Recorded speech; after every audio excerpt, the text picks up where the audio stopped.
How's it going, guys? Here we go again. So I've got an expert coming up today, a crevice specialist, a crevice in a crevice specialist. You remember the crack in the roof that I tried putting filler in? I gave it a good shot, but it came out absolutely awful. Well, this chap that's coming up today does a body work for these American muscle cars. The link down below to his YouTube channel. I've just started doing a little bit of editing for the chap, so he's going to come down and show me exactly how easy it is to do it. He said it's very easy, and he's going to train me up, so any other crevices and crevices I can sort out myself. So just to address some of the comments that you lovely viewers had left us about the worktop after its little incident. When I made it, I actually put in some like cross-grain strips of wood in order to give it extra stability and to hopefully kind of keep the different planks kind of stuck together. So that, along with the worktop connectors here, should hopefully keep everything nice and pulled into place. Also, like where the two worktops are joined, there's a slight unevenness because one of them's warped quite badly as it's been being stored. But I have noticed now I've connected them together, that's starting to sort of fall into place. So I'm hoping over time they'll eventually kind of even themselves back out again, because they were nice and level originally. Alright mate, how's it going? Awesome, I'll just come round to the front and open the little gate up for you. He's here, our saviour. Actually be nice to get someone that knows what they're doing, sorting out some of these little bits on the Wombat, opposed to people that don't know what they're doing. How's it going, buddy? Alright, you? Yeah, good. Excited to have you down. So you're ready to sort our mess out? We're going to give it a go, aren't we?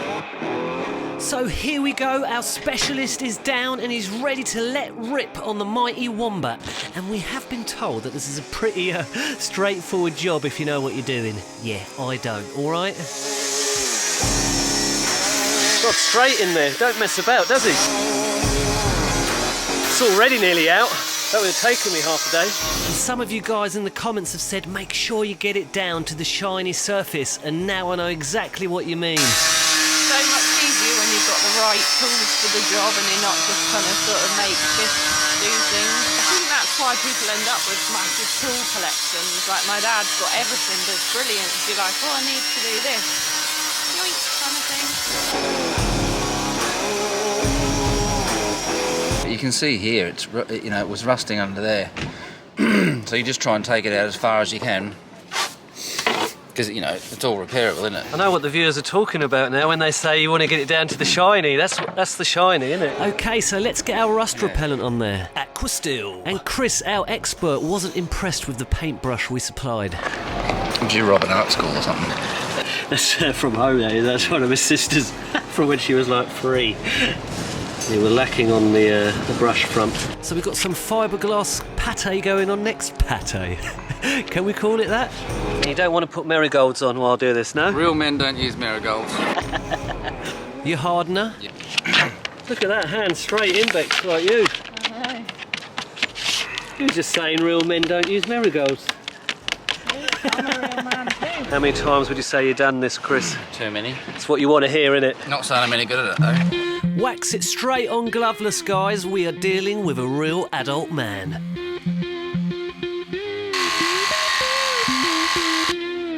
And I was actually shocked at how easy he made it look and how smooth it was coming out compared to my bloody mess. Oh. Temporary. How long does that normally take to dry? 10 minutes. Oh, brilliant. Real men don't use marigolds. You learn something new every day.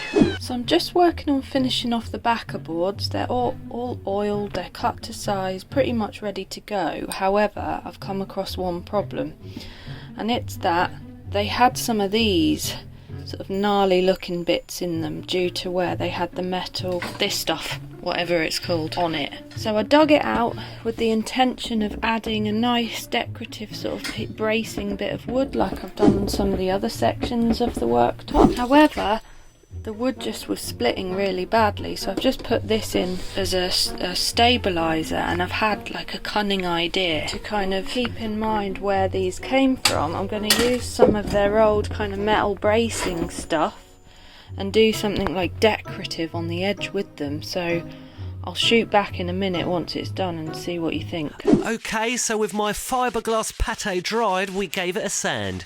Yes, it's mine, and we are doing it together. Even if that means I'm just holding the camera. Come on, guys, you know the score by now. Okay, so now add a slodge of filler on top of the fiberglass pate. The old hardener. And your big boy. Literally. Because we are big boys. You put another layer over the top, dear. Yeah, just fine film of filler just to smooth it, finish it off. I mean, he just makes it look so easy, doesn't he, guys? But I am spectating and learning and holding the camera. So Chris has been taking the mick out of me for ages, going on about why I've kept these scrappy bits of metal. But I just had this feeling they were going to come in handy sometime. So I've cut out my pieces of metal. What shall we call this? We need to give it a name because I don't know what it's actually called. Metal tape. Metal rod. Metal teethy bitey thing. So yeah, I've cut out my bits of metal teethy bitey thing that are going to fit here, and I think it's going to look pretty cool. It's going to kind of add to the rustic look of the kitchen, also while hiding the horrible indiscretion that is this, from which these came from originally.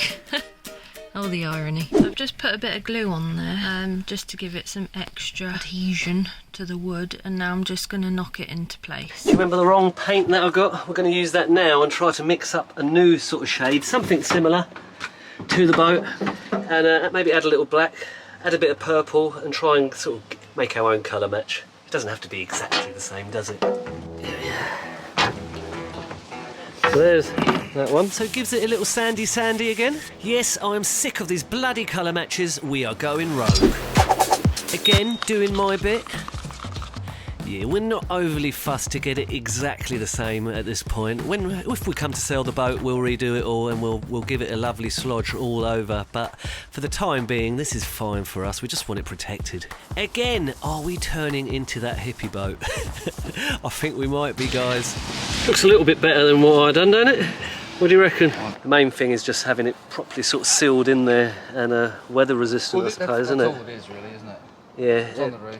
Temporary fix. Right, so I've reached the part of the process where I can actually start fitting things back in. So first things first, I need to cut away this, because that's blocking this piece, this backboard piece, from sitting where it should, as you can see. And then I have to do some angular stuff to get the angle right for the board, because obviously this wall is slanted. Didn't think of that when I cut the board originally. Now, as you can see, because of the angle on the wall, the board doesn't sit flat. So I've marked out from the bottom the gap and then drawn a straight edge to the opposite corner, as you can see, and I'm hoping this will line up nicely.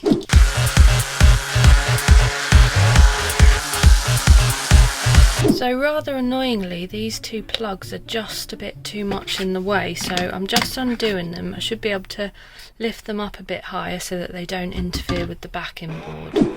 So we've had an absolute disaster with these hatch doors, as you know, guys. We just cannot get them to shut. And guess what? Specialist Chris is going to come in and sort out this bloody mess too. So we'll start off with just sanding the little wooden inlay. Yes, we... This edge would be better here, I think. The only problem with that is you can't get a grinder in there all the way. Step 2, when that didn't work fully, we decided to take off the inside wooden inlays. Again, and these steel doors just are still not budging, guys, so we've got to mess around with the steel a bit here now and bend them into shape so they actually shut properly. I mean, hatch doors are absolutely lovely on narrowboats, but be warned that they do come with their problems. Perfect.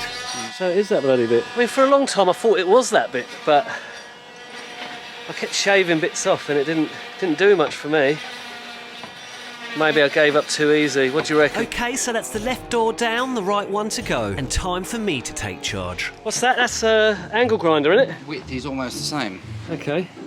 Right, should we call the paramedics now? So I'm going to hold it and I'm just going to... Yeah, just put a bevel on it, put a 45 on it, yeah. You turn it on. The first time using this adult contraption, guys. I am now officially an adult. No, not that one. The terrifying me. Well, kinda.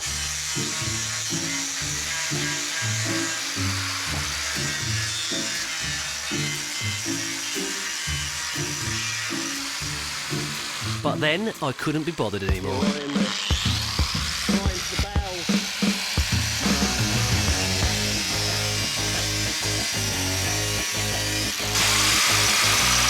Okay, so one hatch down, I'm moving on to the next hatch and I'm going to help out here by just taking the wooden inlay off first. Just over the road you can see expert Chris taking charge of hatch number 3. All 3 of us are finally working very, very hard.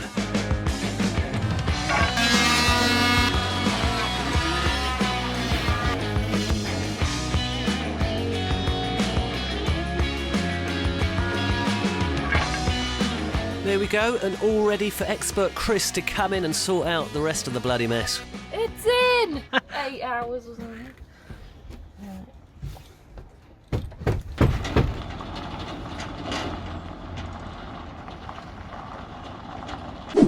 And here we are, finally, the following morning. Hatch number 1 fully shutting. The little locks down the bottom are fully sitting in behind this lump of steel, which is what we've wanted all along. So it's actually got something, you know, very sturdy to sort of be sitting on so that you can't just pull it open really easily from the outside. There is still a gap along the top and along the bottom, but we will come to that in the next episodes. We are going to be putting a little border around the inside, like all fresh new wood, and we're going to be creating that lovely border so it'll all tie in really nicely. As for these little boards on the inlay, I have a funny feeling we might be ripping them off again, and starting fresh. But look how tight it sits in there. This is hatch number 3 that Chris was working on, and this is the main hatch that wouldn't shut all along, guys. And look, the little latches sit behind the steel again, lovely. They're really tight. I mean, this has never been tight ever. It's always been flimsy. There are still those frustrating gaps at the top and the bottom, but we are on it. It's just nice to actually be able to open them and lock them like a proper normal hatch for once. Okay, so what a great day. I managed to sort 2 of the hatches out and the crack on the roof. So we're all ready to go. That's how you do it, isn't it? That counts as me sorting it out, doesn't it? Right, so we've had a little bit of rain overnight. Let's have a look how the blue looks on the top of the boat. These are all lovely and tight now, which is brilliant. It's something that's really been bugging me. If you can't do it yourself, bring someone else in to sort the mess out. Obviously now we've got to just make them look really awesome and lovely and beautiful on the inside. So yeah, there's a lot of bits on there which just look a bit grubby right now. So this one still needs the locks on the inside. That'll pull that in all nice and tightly. I only managed to get the 2 done. I only managed to get the 2 done yesterday. Let's have a look on the roof at this this blue patch and see how that's come out. I mean, you can definitely tell that there's a patch on there, can't you? It's obviously not going to be the exact colour match, but I mean, you can't even tell that there's been damage done there to the boat at all.